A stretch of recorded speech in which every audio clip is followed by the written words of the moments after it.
భజే శ్రీచక్రమధ్యస్థాం దక్షిణోత్తరయో సదా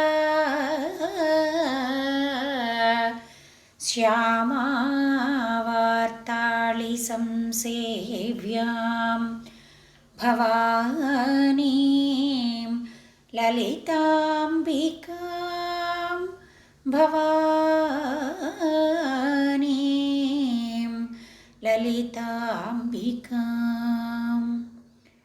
శ్రీ గురుభ్యో నమః. శ్రీమాత్రే నమః. శ్రీ లలితా పరమేశ్వరి చరణారవిందములకు ప్రణమిల్లుతూ ఆదిశంకరుల వారు అనుగ్రహించిన సౌందర్యలహరి స్తోత్ర గ్రంథములోని 37వ శ్లోకాన్ని ఈరోజు మనం నేర్చుకోబోతున్నాం.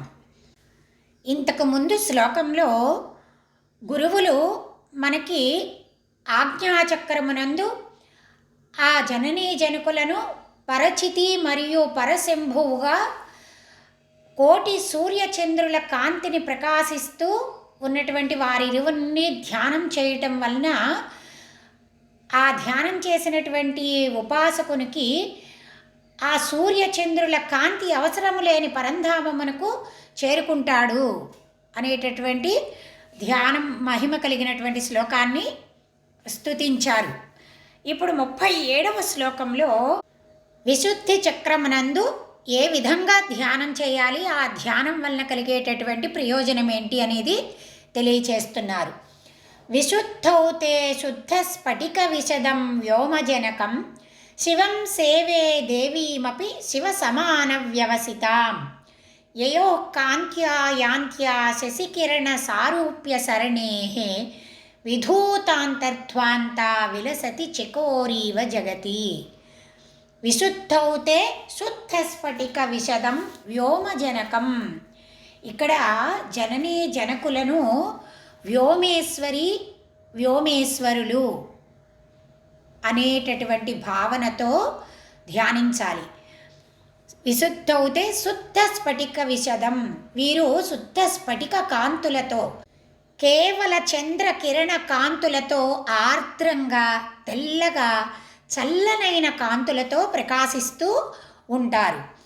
ఈ స్వరూపాన్ని ధ్యానిస్తే లోపల ఉన్న అజ్ఞానపు చీకటిని వీరు తొలగిస్తారు. విశుద్ధౌ తే శుద్ధ స్ఫటిక విశదం వ్యోమజనకం. వ్యోమజనకం అనగా ఆకాశానికి జనకుడు. శివం సేవే దేవీమపి, అలాంటి వ్యోమజనకుడైన శివుణ్ణి, ఆయనతో సమానంగా ఉన్న దేవిని కూడా సేవిస్తున్నాను. శివం సేవే దేవీమపి శివ సమాన వ్యవసితాం.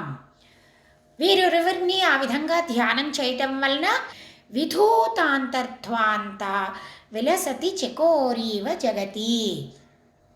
ఈ స్వరూపాన్ని ధ్యానిస్తే లోపల ఉన్న అజ్ఞానపు చీకటిని తొలగిస్తారు. ఏ విధంగా? వాళ్ళ వల్లనే ఈ జగత్తు చకోరంలాగా ఉంది. ఈ జగత్తు అనే చకోరము ఆ శివశక్తుల నుంచి వచ్చే వెలుగు అనగా అమృత కిరణములను సేవిస్తూ దానిని తాగుతూ బ్రతుకుతున్నది. అమ్మా, నీ వల్లనే నేను బ్రతుకుతున్నాను అనేటటువంటి స్పృహతో ఉపాసన చెయ్యవలను అని ఇక్కడ సూచిస్తున్నారు శంకరులు. అలా ఏ విధంగా అయితే చకోర పక్షి చంద్రుని నుంచి వచ్చేటటువంటి వెలుగుని సేవిస్తూ జీవిస్తుందో అట్లా ఈ జగత్తు మీ ఇరువుని నుండి వెలువడే అమృత కిరణములను తాగుతూ ఈ జగత్తు బతుకుతోందమ్మా అని చెప్తున్నారు. ఈ భావనను, అమ్మా నీ వల్లనే నేను బ్రతుకుతున్నాను అనేటటువంటి భావనతో ఆ స్పృహతో ఉపాసిస్తే వారు అవిద్య అనే చీకటిని తొలగిస్తారు అని శంకరుల వారు చెప్తున్నారు. ఈ విధంగా ఆ తల్లిదండ్రులనిద్దరినూ ధ్యానిస్తూ ఈ శ్లోకాన్ని మనం నేర్చుకుందాం. విశుద్ధౌ తే శుద్ధ స్ఫటిక విశదం వ్యోమజనకం శివం సేవే దేవీమపి శివ సమాన వ్యవసితాం యయో కాంత్యా యాంత్యా శశికిరణ సారూప్య సరణేః విధూతాంతర్ధ్వాంతా విలసతి చకోరీవ జగతి.